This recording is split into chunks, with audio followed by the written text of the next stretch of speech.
Password? Buick Envision 2021. Oh, you should pick something stronger. That's really predictable. That's a really tight spot. Don't worry, I used to hate parallel parking. Me too. Hey. Really outdid yourself. Yes, we did. The all-new Buick Envision, an SUV built around you, all of you. Since 2002, Empowerment Resources, Inc., a nonprofit organization, has empowered more than 1,500 youth and adults in Duval and surrounding counties through its programs Journey into Womanhood, Girls Mentoring, Life Skills for Teens, and parenting education coaching. To get involved with programs, volunteer, or donate, visit www.empowermentresourcesinc.org. Follow us on social media, facebook.com/empowerment.resources and instagram.com/empowermentJAX. It's never too early to plant the seed, to share the tradition, and instill a sense of pride in your HBCU with your little ones. HBCU Pride and Joy Children's Boutique helps you share your school spirit with a wide selection of adorable kids apparel and accessories officially licensed from your favorite HBCU. Visit hbcupridejoy.com and follow us on all social media at HBCU Pride Joy on Facebook and Twitter. The Cuvée Group is a Florida-based marketing and training consulting firm.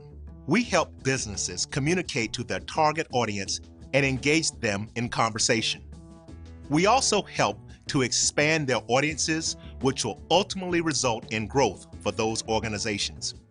In addition to being a certified constant contact specialist, my colleagues and I are also certified in John Maxwell Leadership Principles. We use these proven principles to conduct workshops, training, and private coaching sessions for individuals and companies looking to take things to the next level. Contact us to schedule a free consultation. Issues today, don't delay, call Cuvée. Supermarket sushi, really? No. Wait, Troy, you work here? I'm never not working. Like Head & Shoulders Scalp Shield technology, up to 100% dandruff protection, even between washes. Never not working, huh? Oh, Troy, you're such a good teacher. Yeah, I know. Never not working. Never not working. Never ever not working. Are you serious? Never not working. Dandruff protection that's never not working. Head & Shoulders Scalp Shield technology. From novice to aficionado, find yourself here. High quality cigars plus personal customer service. Slow Burn is Waco's only mobile cigar lounge, featuring a meticulous, curated collection of premium cigars. Visit our website, www.slowburnwaco.com. That's www.slowburnwaco.com. Are you?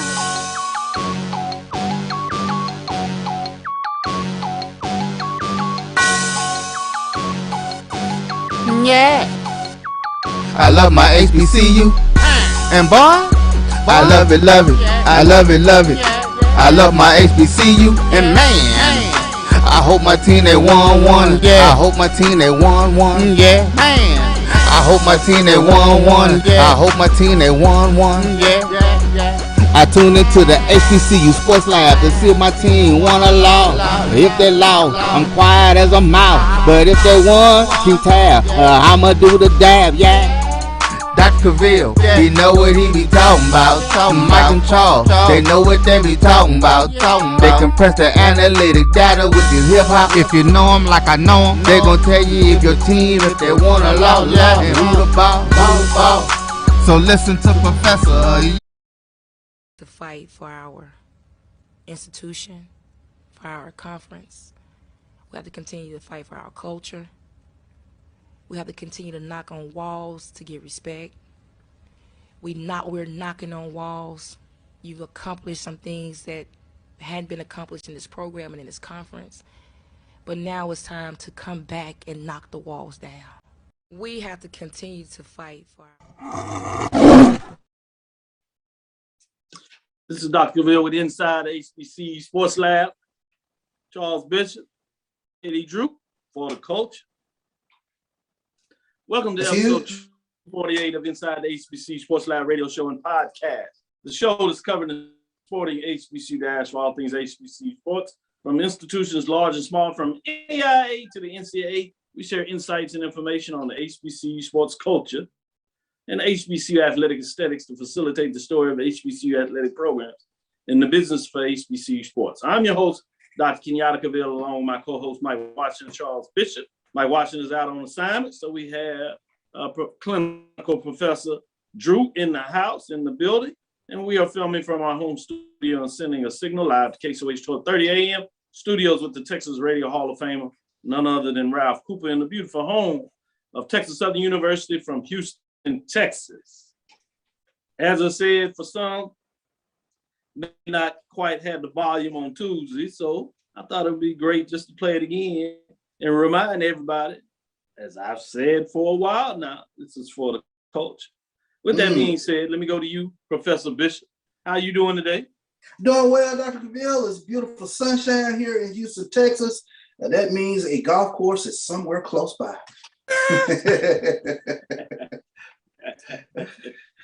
Man, you gonna get on the golf course after the show? You gonna mix it in? Hey, we're gonna try to get some swings up somewhere on somebody's range at least.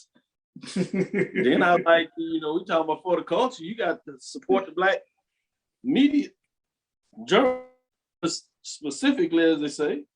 I like that. I like it. No doubt. Shout out to Jamil here. With that being said, let me go to Professor Drew. How you doing today?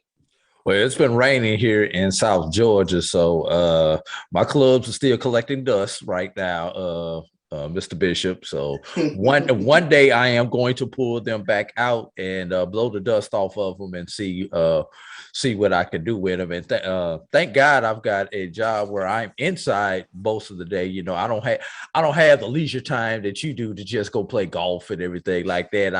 I got to spend my day educating people. So we do what we do over here in South Georgia. Yeah, some people got it like that. I'm not gonna say no name. Charles Bishop. Shout out to Maurice Jackson, Benjamin Richardson, Chuck Hunt in the building, checking us out. Noel Price, always sending love. Anthony Johnson is in the building as well. Who else we got? Ricky Burton, Pamela Richard Henderson, SSB-TSU, Edwin D. White, more. Wansi Hill says, "What's up, Doc? Yeah, what's going on?" Kevin Harris. Brown is in the building. Is that Takra? Brown, Wendell Davis. Brother Davis, I see you in the lab. Appreciate you jumping in the lab today and checking us out so we can bring you some news. We're going to get in there and talk a little bit about what transpired the last couple of days. Obviously, we'll talk a little bit about the basketball game. We'll jump on that. And then we'll get into a deeper dive into some baseball, maybe touch on some softball a little bit, at least give you some updates on what's going on there. G Boom Holly is in the house saying hello to everybody. With that being said, I'll jump on it, get your opinions of it. That way we can get back to some other news. But Talladega College falls short of an NAIA national title in the championship game. They were outplayed for most of the game by Loyola, Louisiana. They won 71-56. Charles, you said that this may just be a matchup problem. Mike said it as well. Drew, and you talked about being able to make some plays and get over the rebounding issue, and they couldn't do it. Got down really early, and it was about a 7 to 8 minute time of possession in the first half, the latter part of the first half, where it was really a good game, close. It could go anyway, and then all of a sudden they went on this run if you're Loyola. And you did get to a point, because you all were calling the game at the watch party, really did well on that. Shout out to you all. I actually watched the broadcast on one phone and then listened to you all and the watch party. And it got to 5 with about 8 minutes left. He was like, hey, it's a game now. And then it looked like they spent so much energy to catch back up that Loyola was able to go on another run, and they just couldn't get any closer than that. And shout out to Loyola. Credit to them for winning the championship. What a great year for Talladega, but a tough year since they were in the same conference. So as much success they've had in terms of wins, they literally don't have any championships they can put their hands on, because they played in the same conference with the team that won the conference championship, played in the same conference, obviously in the championship game, didn't get a championship game there. And then for the national title, fell short there. And so could not quite duplicate in terms of what we were talking about with Georgetown and Villanova losing those first 3 games and finding a way to win the biggest game in the championship game. I'll start with you, Professor Drew, since you kind of called the game and provide some insight, and then we'll get on to Charles. Just see any quick thoughts you might have in terms of that matchup what took place there. Go ahead, Drew. If you take the 13-0 run that Loyola had in the mid first half, essentially Talladega played even for the remainder of the game. You know, at halftime, Talladega was 2 for 12 from behind the arc. For those mathematicians, that's 12.5%. That's a tough percentage to be shooting from behind the arc. And I believe Loyola at halftime was shooting in the mid-30s. And like you guys pointed out, Mike was the one who really hammered on this rebounding. Loyola out-rebounded Talladega 47-32, including 18-10 on the offensive boards. Those 18 rebounds led to 18 second chance points versus 4 for Talladega. And then points in the paint is another glaring statistic as I go back and looked at the statistics.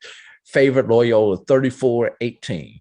Well, when you look at all those stuff, it's just no wonder that Loyola beat Talladega. And with Talladega being a jump shooting team, they only went to the line 15 times and converted 9 of those 15.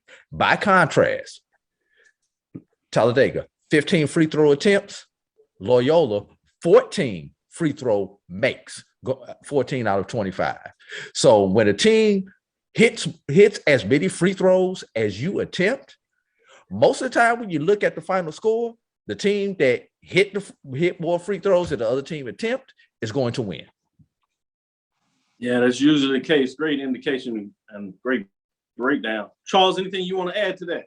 Yeah, I mean, I think AD summed it up. I mean, when you take a look at it, and I especially noticed, you know, when you're calling basketball games with Jackson State women's basketball team, you touched on it. Those second chance opportunities can really be a difference in the game, especially when you get on the boards and you're out rebounding the team and you create an opportunity to continue for offensive possession. So I think you just summed up, that was the story of the game right there in terms of what Loyola was able to do against Talladega. And at the end of the day, maybe it was more of a matchup problem. You know, anytime you do lose to a team 4 times in a season, you know, there was just a missing component there for Talladega. And let me touch on something. You mentioned the rebounding thing, and Brian and I touched on this during our watch party.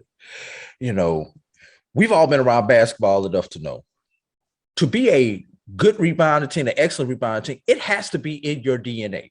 You cannot go into practice the day before a game and say, we got to focus on rebounding and do rebounding drills. They're going to make you tremendously better. You could do shooting drills. There are certain drills that you could do day before the game, one and shoot around, that will have an impact on the game. There's no rebounding drill that's going to make you want to go chase down that loose ball, to want to tip that ball 2-3 times and then just finally out-jump your man. You know, yeah, you work on your box out, but what happens when that box out may be decent, may be good, but the person who you're boxing out has just that much more effort to, they may not get the rebound, but they can keep the ball alive for one of their teammates get the rebound. That's what Loyola did. They were a great rebounding team. You saw that during the game quite a bit. You saw that all during the game. I don't want to belabor too much of the point because I do want to get in some other news there. Professor Bishop, what else do you have on the docket in terms of some news? Yeah, let's get to some other deals going on. SWAC Baseball Weekly Honors. The SWAC has tabbed Alabama State's Hunter May and Osvaldo Mendez SWAC Baseball Players of the Week for their outstanding performances this past weekend. Hit of the week was Hunter May. He finished the week with the Hornets, hitting .636 in a 3-game sweep of FAMU in conference play. Went 7 of 11 from the plate. drove in 10 runs in that 3-game series. May finish with 3 doubles and a pair of home runs on the weekend while slugging 1.455 and recording an on-base percentage of .692. Pitcher of the week was Osvaldo Mendez. Mendez came in relief in Saturday's game, won 5 2/3 scoreless innings for the Hornets in the win. He did not allow a base runner in picking up the win out of the bullpen and struck out 8 batters in the process. So huge week for Alabama State Hornets baseball with that weekend sweep of FAMU. Appreciate it. Great update, man. That was a big one to start out the season. We'll get a little more into the baseball run in the second half, so I won't jump too far in there. But I want to shout out Chuck Hunt says AD and Brian did a great job with the HBCU watch party of Talladega Loyola NIA Men's National Championship game Tuesday night. I tuned in to listen to them analyze the game. Edwin Dwight Moore jumps in there a little more. Professor Drew, are you a stats coach? Man, they like you break down all the stats there. But with that being said, let's jump on to some more news. What other news do you have out there in the HBCU world that interests you right now? Well, Charles, go ahead, Eddie. I was gonna say I'll send you your SWAC baseball honors and raise you the MEAC baseball honors with Copper State redshirt junior infielder Brian Nicholas and Norfolk State sophomore infielder Rafi Rodriguez selected as the MEAC baseball's co-players of the week.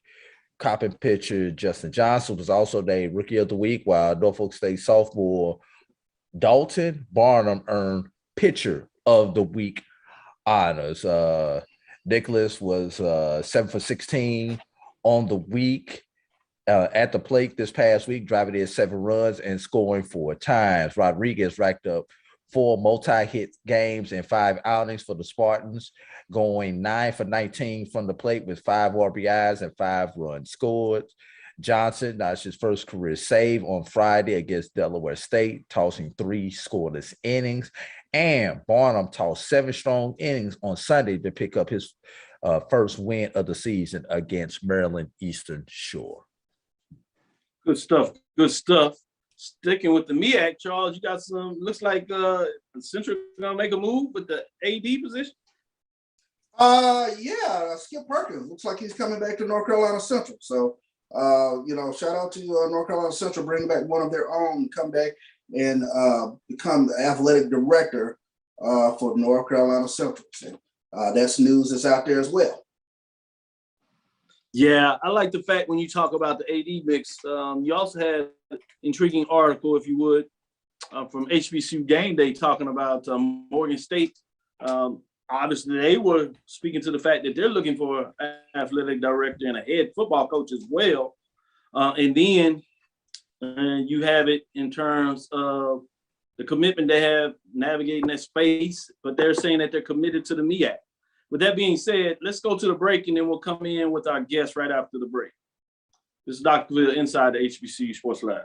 For authentic Caribbean food like jerk chicken, oxtail, red snapper, shrimp, tofu, and rasta pasta, well, find your way over to Mango's Caribbean Restaurant, 180 Auburn Avenue, right next to Royal Peacock in downtown Atlanta. Them belly full, but we hungry. Mango's Caribbean Restaurant, open daily from 11 a.m. to 10 p.m. And on Friday and Saturday, we're open till 4 a.m. Come to Mango's and put some spice in your life. So we've got a good thing going.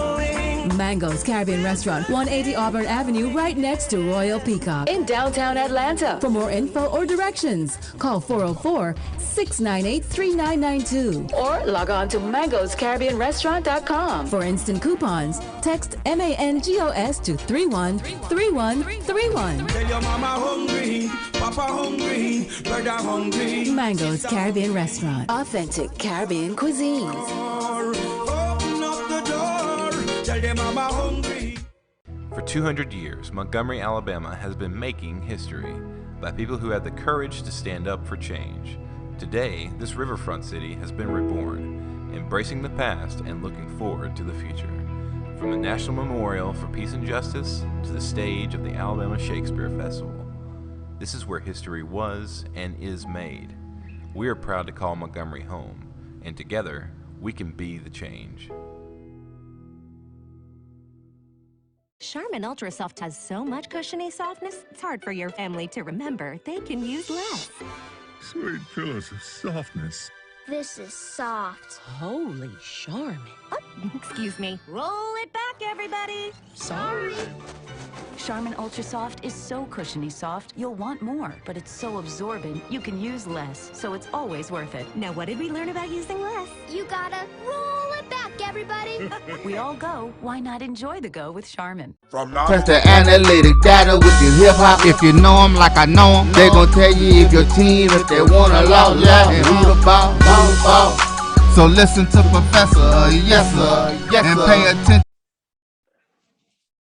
This is Dr. Gaville with Inside HBCU Sports Lab with Mike Washington, Charles Bishop. Mike is out on assignment, so we have Professor Drew jumping in and coming in and providing some clinical professorship.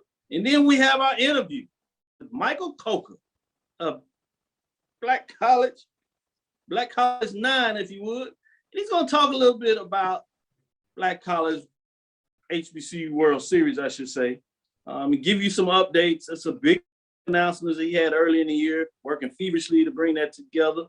And we're going to let him break down and tell all those that haven't seen it in terms of what it is. And then we'll get into some details to give you how things are coming along with that. So let me just say, Mike, how are you doing today? I'm doing fine, Dr. Gravel. I'm glad that you to be on your show. And you, Charles Bishop, it's a pleasure always to come back to talk HBCU baseball. Yeah. And I appreciate the opportunity you allow me to come on and help with this great event that's coming up in terms of consulting. But I really don't want to steal all the thunder because I want to get a chance for you to break down some things. And first, let's just talk about what is essentially this event about. This event is about crowning a national championship for HBCUs. 10 years ago, a head coach from Bluefield State named Jeffrey Hunter, I called him to get some information on a player. And he said some things that just shook the core of my life. What he said was, he says, you know, at HBCUs, we have nothing to play for. And I said, Coach, you're playing games every day during the season. So what do you mean? He says, outside a regular season and a conference championship, what do we have? He says, not every program has the ability to win the conference every year. So we need to have a conference championship. And I said, well, we have that. And he says, but you got to think outside the box. We need a national tournament to crown an HBCU champion. So I thought about it and I thought about it and I said, okay, well, let me do something about it. Let's stop having crowning these champions through polls. Let's put this on the field. So it took me 10 years to finally develop a tournament where we had the inaugural tournament in Montgomery, a perfect location because it's situated where there's a bunch of HBCUs and we have a big, huge HBCU fan base. And that's leading to a national title, not just 2021, which we put on, but this year, which is May 10th to the 15th in Montgomery, but it's going to happen down the line. Now we're trying to ink a 5-year deal with the Montgomery Biscuits. Like I said, it's situated perfectly for HBCUs. We're gaining national attention. What I like is we have a good committee, which you are a part of, and Roy Evans and AD Drew, one of your production teams. We are a good team. We are really working previously to put this event on to make sure that this happens. We're not doing it just for 2022. We are set up as to where we can do this the next 5, 10, 15 years. We will no longer crown a champion through just the media voting, a mystical champion. No more mystical. We will settle this on the field. Now, this is an 8-team tournament.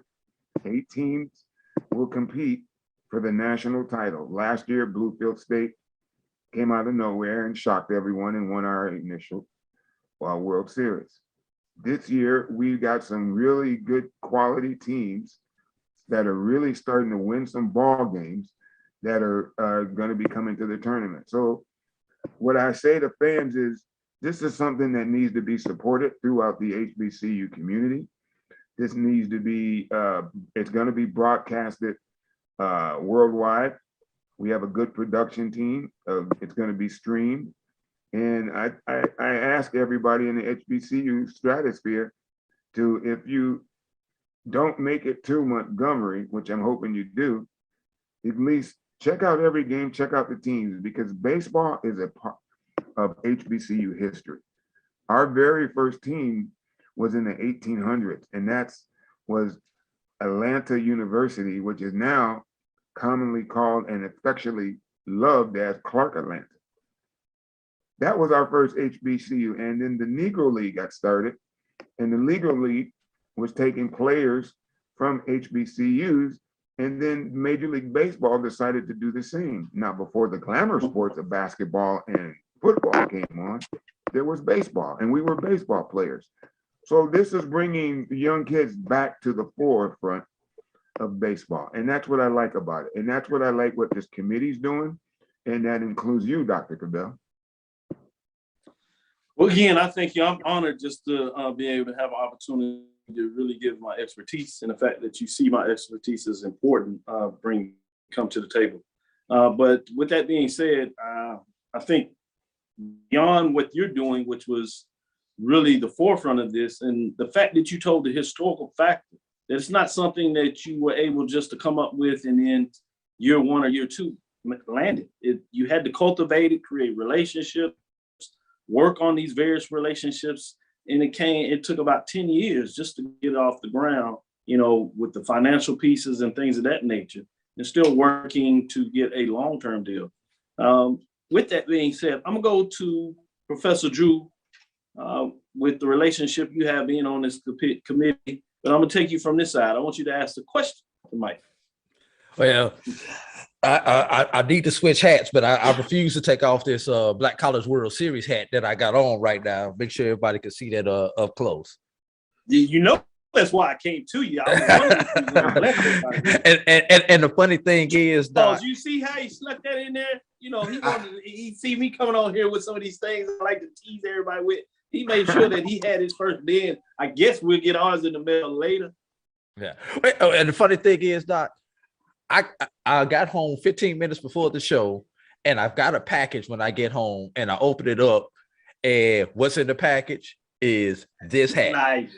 And nice. Of course, that was 15 minutes after you text me and asked me could I come on, and I did not know Michael was going to be on the show. So how ironic that all this happened today. But getting back to the things at hand. First of all, Michael, want you to tell everybody where you play baseball at, so people can kind of really get the full context of where you're coming from. I'm an HBCU graduate. Although I have advanced my career into law, I'm a proud graduate of Edward Waters University. Now, when I came out, it was Edward Waters College. It just recently became Edward Waters University. It was Edward Waters College last year, so. So I resonate with the college, not the university, but I am a proud graduate. And I spent 3 years on the baseball field. I had scouts looking at me. I thought I was going to get drafted. I didn't, but at the same time, I graduated. That meant more to me. What baseball did to me, and this can only happen at HBCUs. Baseball at HBCUs took me to places I would have never gone on my own. Right. All right. Now, Michael, let's get back into this World Series thing. And you are the executive director of the committee, Black College Championships. So I just want you right now to tell everybody what has been your biggest success as far as pulling this thing together, and then what has been your biggest obstacle that has, for this particular year, there's been your biggest obstacle getting some of this stuff together for this Black College World Series in Montgomery. Well, I would like to speak first on the committee. This committee was formed in Montgomery. We saw some things. We said that we needed to grab it by the horn and present it forward. we started actually planning for 2022 in Montgomery. And what it did was it led us to, we did a lot of conversation. We started talking, and then AD Drew and I just started doing a lot of planning. We started looking at things. One of the very first things we did was we went to all the conferences to get their conference championship dates so that we could present it to the Montgomery Biscuits and say, okay, these are the dates we want for the tournament. This is when we can nestle in this event. The Montgomery Biscuits, from that point on, has been on board. The committee that we have is pushing hard because we meet weekly. What I really like about this is I'm a wild child when it comes to this. I say that because it took me 10 years and I had a lot of people come on that failed me and failed to deliver. Black College Championships, we are working diligently through sponsorship, through planning, through the website, through social media, through the city of Montgomery, through the national media. At every levels, we are out there pushing this event. And this is why I really feel good about what we're doing. I think that we assembled a group of professional men who have the HBCU background, with the exception of two, but the HBCU background as to where we know what it's going to take and how we are going to present this. And that's what I like about our committee. The pitfalls that I have having to deal with is sometimes I think things take too long, and that's personal. I have to get over that. I have to realize that, you know, if I want something on a Monday, I don't expect to get it Tuesday. And if I don't get it Tuesday, then, you know, I'm crying Wednesday. But, you know, what I like is the committee keeps me grounded. They're constantly making sure that as the executive director, that we all work together. And you cannot find that unless you come from an HBCU. So Michael, let me ask this question, and the $1 million question for me is, what are the teams or what are the conferences that make up this HBCU World Series? Well, you won't know the teams until the end of the regular season. Sure. What conferences? Well, you have the NAIA, and you have the NCAA Division II programs. Okay, we cannot go with a conference because we really only have 3 HBCU conferences, and 2 of those HBCU conferences are the large schools, and then the one HBCU is the SIAC.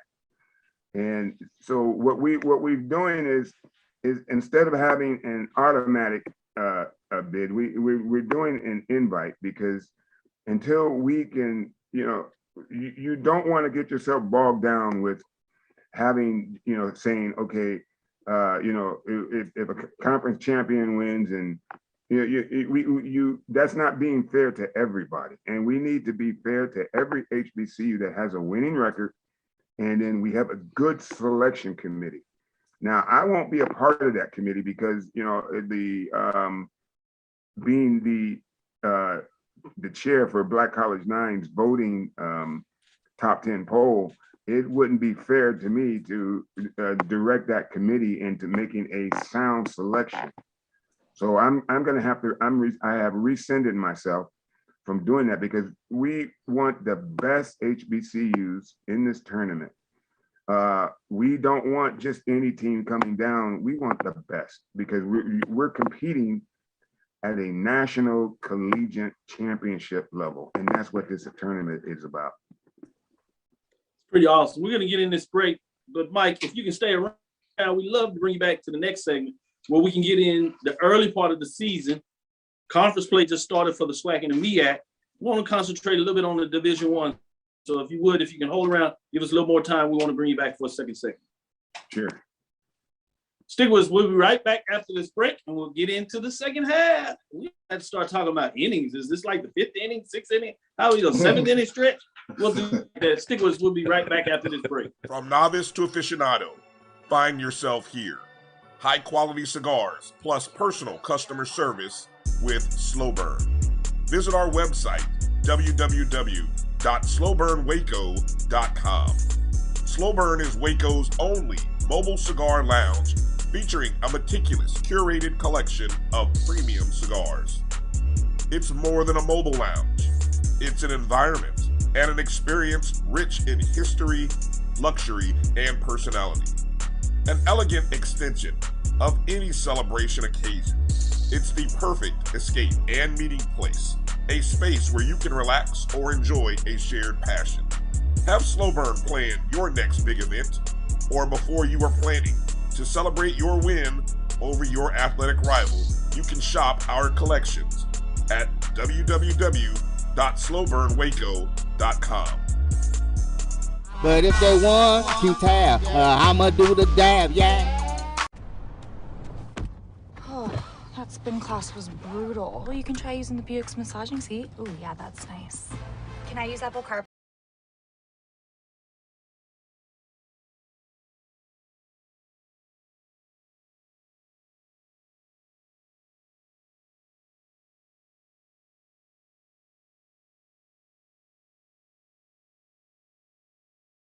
The all-new Buick Envision, an SUV built around you, all of you. Since 2002, Empowerment Resources, Inc., a nonprofit organization, has empowered more than 1,500 youth and adults in Duval and surrounding counties through its programs Journey into Womanhood, Girls Mentoring, Life Skills for Teens, and Parenting Education Coaching. To get involved with programs, volunteer, or donate, visit www.empowermentresourcesinc.org. Follow us on social media, facebook.com/empowerment.resources and instagram.com/empowermentJAX. It's never too early to plant the seed, to share the tradition, and instill a sense of pride in your HBCU with your little ones. HBCU Pride and Joy Children's Boutique helps you share your school spirit with a wide selection of adorable kids apparel and accessories officially licensed from your favorite HBCU. Visit hbcupridejoy.com and follow us on all social media at HBCU Pride Joy on Facebook and Twitter. Press the analytic data with your hip hop. If you know them like I know them, they gon' tell you if your team, if they wanna love, and who the ball. So listen to Professor, yes sir, and pay attention, cause he gon' teach a lesson. This is Dr. Will with Inside HBCU Sports Lab. We have Professor Drew and Professor Bishop while we're interviewing Michael Coker of the BlackCollegeNines.com baseball website. During the break, it's always interesting what kind of conversation we get in. I just want to point out to folks, since maybe they did not know, and I know I said it the first time, but we have people in and out. Yes, you know, I put different things in there, and it gives you a little insight to who Dr. Bill is. Obviously, you know my HBCU fandom, the HBCU culture, the HBCU athletics, aesthetics. I have that all behind me of football. At home, in my home studio, I have the basketball. Got to get me some baseballs. I have those and have those up as well. But this here is a Lego, and I know Drew and Michael thought it was actually a tennis shoe, and Mike has a pair like that. And so, no, this is actually a Lego. For those that don't know, I become an engineer before I went into the professorship side in the academy. I've always built with Legos, collected Legos, and kept them all this time. When I had my son, I couldn't wait till he got 3 and was interested, and I passed on my whole Lego set. And so I got this as a gift from my wife, Legos, and he built it with me. So that's my connection is hip hop. Like many of us are Run DMC fans. So I saw that, had to have it. With that being said, before we get too far off the tangent, I did want to share that with everybody. Michael Coker, before we get into the MEAC or SWAC, maybe a little bit, whatever direction Drew and Bishop would like to go. For those, as we just talked about the tournament, how can you get information on the tournament? And I think there was a question out there about the cap. I'm sure that you'll be able to go to the website before too long and get the cap. And certainly if you're able to come down there, we'll have caps available for the game. But tell them how they can get tickets. Right. Tickets can be purchased on the website. There is a special page to purchase tickets. Now, tickets are, we have them broken up as do single game tickets,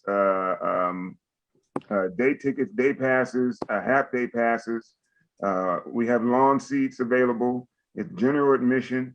You have to go to blackcollegechampionships.com to get your tickets. I advise everybody to get them early and often and get as many as you can. This is a premier event. The only way you're going to get tickets is online, unless you decide to wait for the day of the event to attend. But it's best to get your tickets now while they are available. Thank you for that. Let me just jump back here and ask somebody about this baseball. I'm gonna start with you, Professor Bishop. Let's get in some of that baseball. What question do you want to ask Mike in terms of Division I baseball, if you would? No doubt. And I mean, some really interesting matchups this past weekend. But I tell you, the series that caught my eye was the fact that Mississippi Valley State took 2 or 3 from Alabama A&M. What do you make of Mississippi Valley State's baseball team thus far? Coach Stanley Stubbs, a difference maker. Every stop that he has made, he has turned programs around. Stanley Stubbs is he's a protege of Babbitt from Jackson State. Stubbs went to Savannah State, got with Coach Carlton. Everywhere he's gone, Lane, Benedict, every stop he has made, Rust, he has get kids to buy into the program. Now he's doing something, and what I really like about what Stubbs is doing, he's changing the thinking of that program. Mississippi Valley has not won a ball game in 2 years. You know, even through COVID, they did not win a game. The school did not. True, I forgot about that. The school did not support the program. Now he has got the school to buy in to support the program. He's getting top-notch kids. Now, he brought some kids over with him from Rust.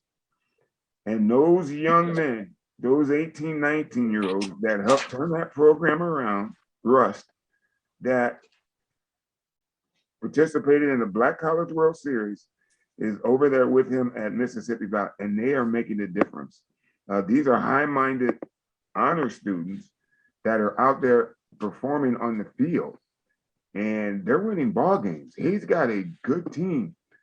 Do not be shocked if you see Mississippi Valley in the SWAC conference championship game. I'm putting that out on the line. Wow. Okay. And I thought he was going to tease out the tournament. He jumped to the championship game. Go ahead. He went to the championship game. Well, okay. These are cardiac kids. One game they got blown out. I forget the name. I think it was Mississippi State. I could be wrong about that, but they played one of those SEC teams, and they really got blown out. But the kids played and they hung in there. They didn't quit. They were still chasing ground balls. They were still chasing foul balls, and now they're cardiac kids. They're finding ways to come back. You put 3 runs on them, they're going to put 2. You put another 3 runs on them, they're going to put another 2.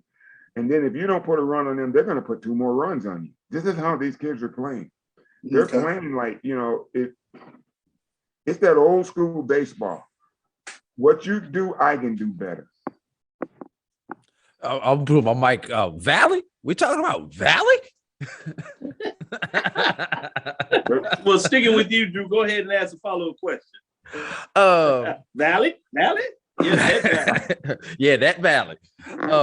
Michael Coker, you gave us a good Division I, at least as far as the SWAC goes.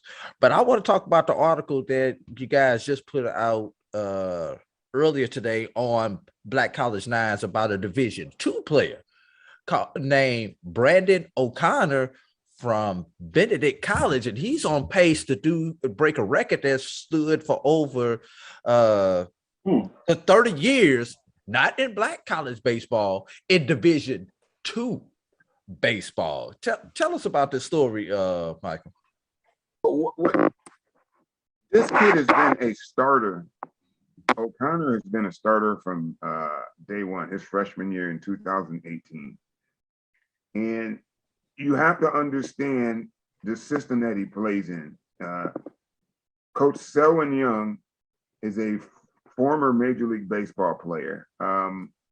He was in the minor leagues with the Oakland A's when Ricky Henderson was just stealing bases on any and everybody. So he has that firsthand experience. He teaches his kids how to dissect a pitcher's move so that they're on the run.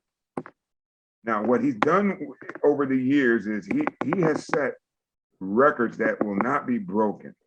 And he's given this kid, Brandon O'Connor, the green light. Anytime he gets on base, he has the green light to go. And what they do is, most teams, when they're warming up, you know, you're watching them take their infield and take their outfield practices pregame. Not Benedict. They're watching the starting pitcher. They're watching his moves to home. They're dissecting his move. Now, this kid would have had the record last year. They shut down. They only played, I think it was 21, 22 games. In those 21, 22 games, he still had, 8 games. He shut down after 8 games. He still had 25 stolen bases.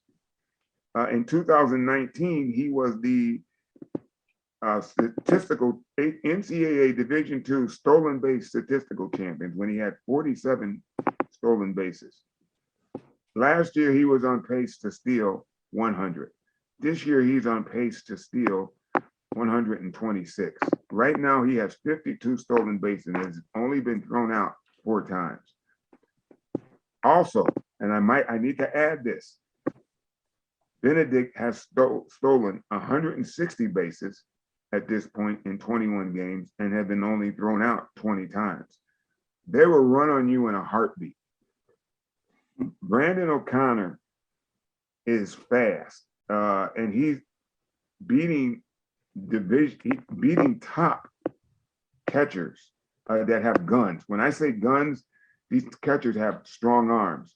When they come into the game, they look at him and they laugh and they say, "This kid can't run on me." Their scouting report is, keep an eye on him.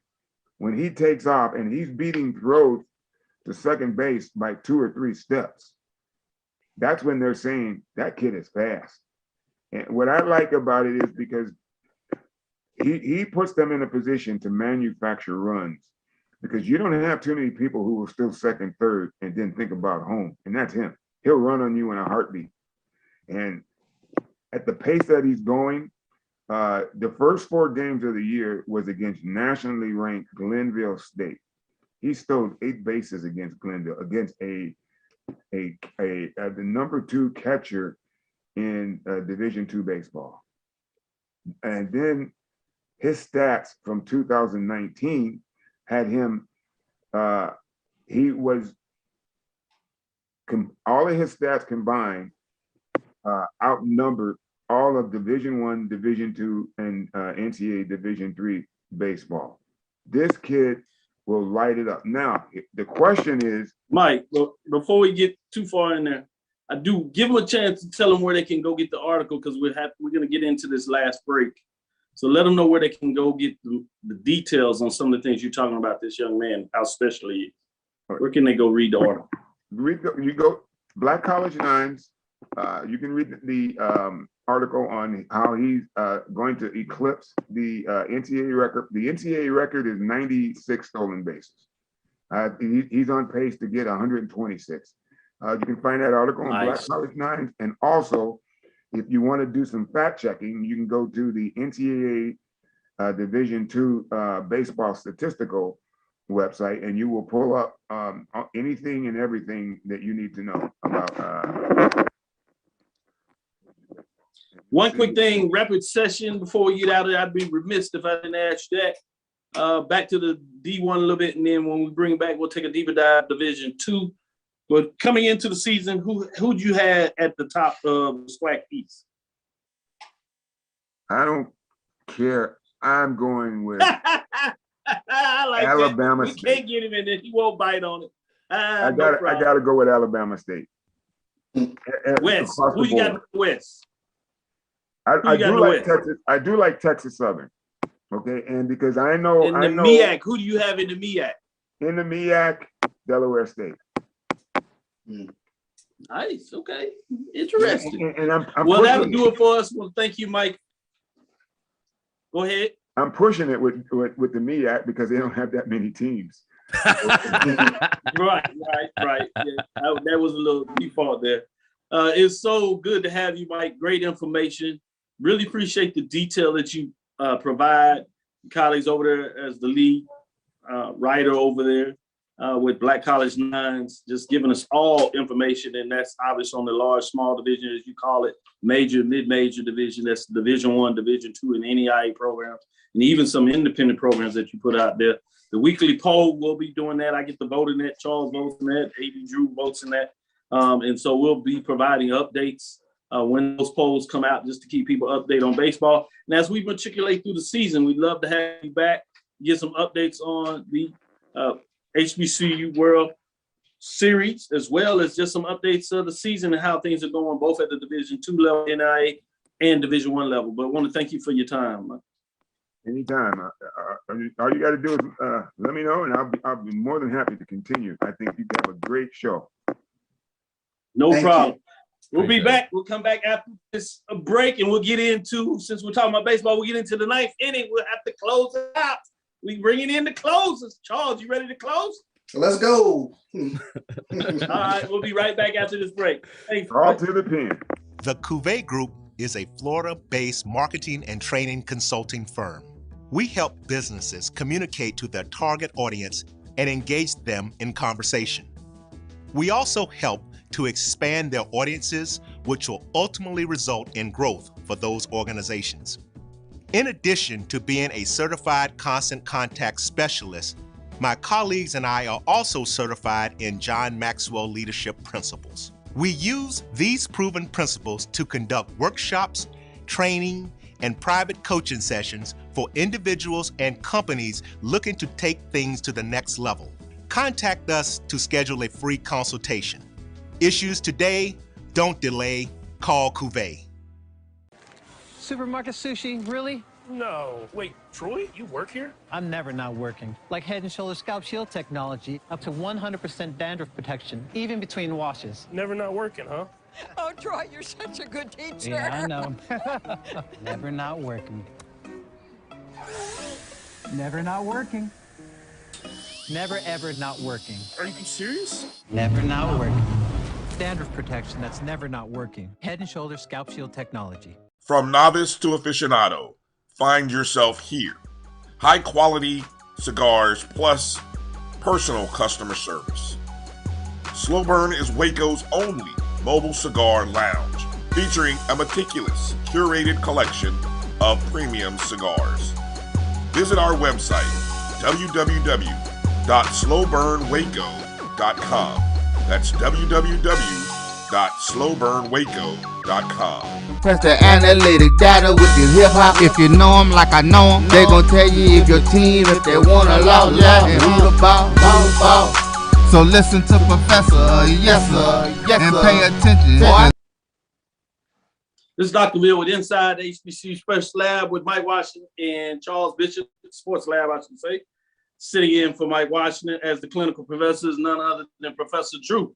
I know football just never seems to die. We find a way to get talk about it. Obviously, in a little bit of spring football, as folks are going through that, getting ready for some spring games, folks are certainly excited about that time because they can get out there tailgate while they're hanging around and doing some baseball and tailgating out there as well. At least we do down here in this part of Texas. We find whatever reason we can tailgate. We're going to sneak in here. Yeah, thank you. You see that, Charles. You know how that is. We're going to get into some of these football schedules. We have some more football schedules released. So we'll get into those and we'll start around and see what sticks out to you. We got Alcorn State 2022. They jump off with Stephen F. Austin playing McNeese State as well. Then they get into the meat of their conference. As you know, having a lot more of those road games as they only have the 3 home games, obviously still dealing with a little about the ramifications of a couple of years ago. So it'll be fascinating to see how that goes. Howard University has an intriguing schedule for some. Some people point out that they have the Ivy League school, Yale and Harvard. They have Harvard at home, Yale on the road. They have Morehouse College, which is a big deal in terms of private institution. It goes back, and that's in New York. That's the HBCU New York Football Classic. They have the rival against the Battle of the HU. And then obviously kick things off, I should have said, really starting there is the MEAC Challenge against Alabama State. A lot of people interested in that. Obviously, they have the 6-member conference, so the conference is back in, and it really gets interesting over the last 5 weeks. In the season against South Carolina State, last year's Dr. Viz inside the HBCU Sports Lab, HBCU national champion, if you would. I know Charles chuckles at that some bit, but I understand. Tennessee State. Yeah, I know you wasn't against it. I just chuckled. They black college national champs. There you go. It was many folks national. No, BCSN gave their national champs. They won it. All right, to Jackson State. Now I know you take credit for that one, as you should. With that being said, we have Tennessee State schedule that was literally just released. 3 HBCUs, including the homecoming game back on Hell Stadium that they're excited about against Division II Lane College out of SIEC. Obviously, they have the Jackson State Southern Heritage Classic that got a lot to talk about. That is on the schedule, at least for 2022. We'll see beyond that, as it may be quite doubtful. And then they have out of the SWAC, the Bethune-Cookman is on the road as Tennessee State hosts Bethune-Cookman Wildcats on October 8th. Then they get into their conference again. They got a 16 conference. Remember, they have that partnership with the Southland Conference, so they'll play in terms of a new member of Division II program out of the Southland Conference. Texas A&M Commerce, which is actually at the end of the year, and they're on the road for that game, which is fascinating to me in some kind of way. Texas A&M Conference. Then you got South Carolina State. I'll let Drew talk a little bit about the South Carolina State before I start to mix it up and ask your thoughts on what catches your eye on any or all of those schedules. Starting with you, give us a little update in terms of what stands out with the South Carolina schedule for you, Professor Drew. South Carolina State opens the season with 4 straight road games. They play Central Florida in Orlando on September 1st, followed by traveling to Daytona to play Bethune on September 10th. They travel to Greensboro to play North Carolina A&T on September 17th. And then the big check game when they travel to University of South Carolina in Columbia on October 1st. They finally go home on in October, where they have FAMU on October 8th. Everybody's favorite HBCU date for homecoming, Virginia Lynchburg on October 15th. And then they finally opened up a conference play October 22nd against Central. Back on the road to take on Morgan State on October 29th. Host Delaware State on November 5th. Go to DC to play Howard on November 12th. And what everybody's going to anticipate once again to be the game that's going to come down to the MEAC at home against Norfolk State on November 19th. Good deal. Let me go to you, Professor Bishop. Any thoughts for you in terms of these schedules that are jumping out? What stands out to you? Tennessee State. Or what makes you ponder? Yeah, Tennessee State getting an opportunity to get those HBCU games in. That's important, I think, to their fan base, that they see some teams that kind of look like them, see some fan bases look like them. So you got this Southern Heritage Classic, or Chuck Hunt called it the Suge Knight Classic. So you got Jackson State possibly one more time. We'll see what happens with regards to the Southern Heritage Classic, but should be interesting schedule with Tennessee State. To get a chance to homecoming with Lane College, that should be huge.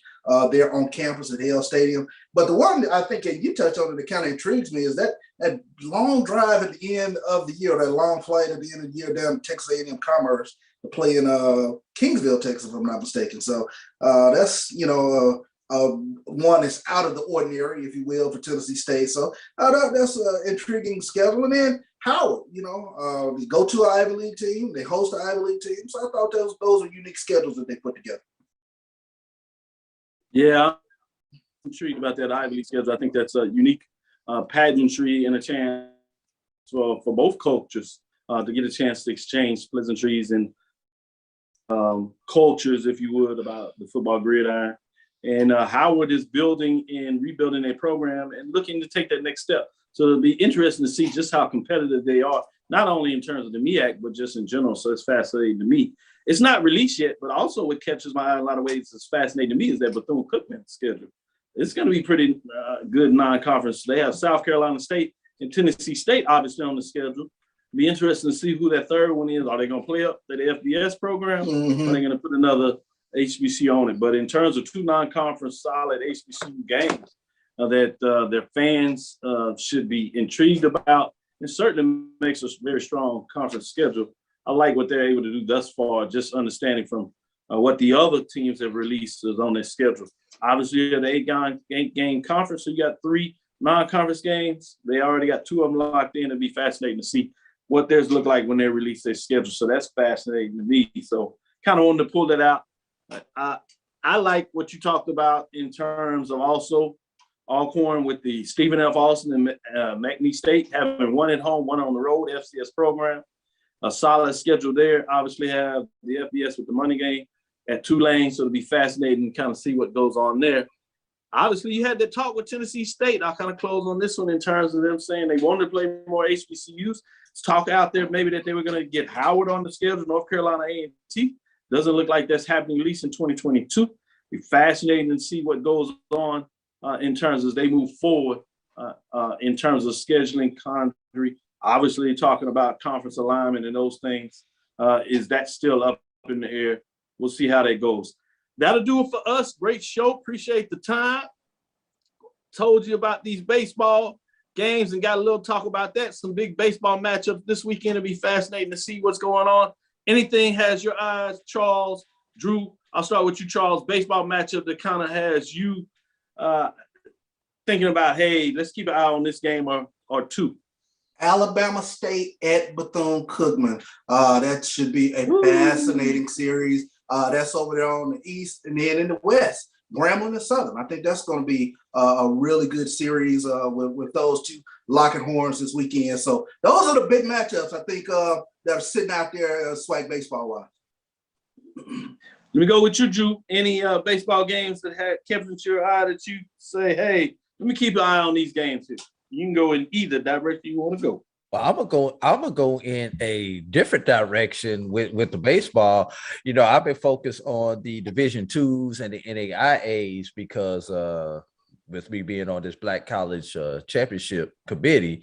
But let's take a look at the SIAC and what you got going on in the SIAC, because you got a lot of teams that are clustered up there together in the SIAC, and you know, you got a big game, Tuskegee and Albany State this weekend in the SIAC, and as good as Albany State has been playing, where Savannah State has been playing even better as they take on Lane. And one thing about the SIAC, they did away with divisions in the SIAC, so they will just take the best 8 teams to the tournament instead of 4 from the east and 4 from the west as they have in the past. So it's really going to be interesting to see how that plays out, because you've got after Savannah State, Albany State, you've got about 4 teams just clustered there together that are maybe separated by a game and a half. Great stuff. Great dialogue. I like both directions you go. And I agree with you. Those are some big matchups. Keep your eye on baseball. Like I said, we'll get you some in the softball too to make sure the Chivalry's not dead as they're getting into and getting things going. And it'd be fascinating. Some of these conference races should be good.